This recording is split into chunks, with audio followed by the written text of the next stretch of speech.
দরজা খুলে দেখি আমার ঠাকুর এসেছে, দরজা খুলে দেখি আমার ঠাকুর এসেছে।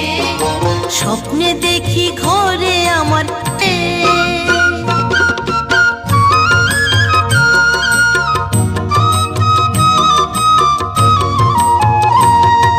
ঠাকুর বলল কর্মময় ভক্ত হতে হবে।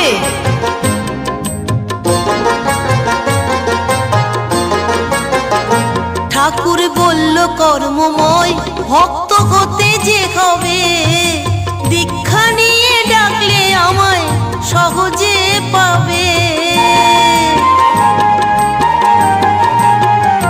ঠাকুর বলল কর্মময় ভক্ত হতে যে হবে, দীক্ষা নিয়ে ডাকলে আমায় সহজে পাবে। আমার ঘুম ভাঙতেই শুনি নামের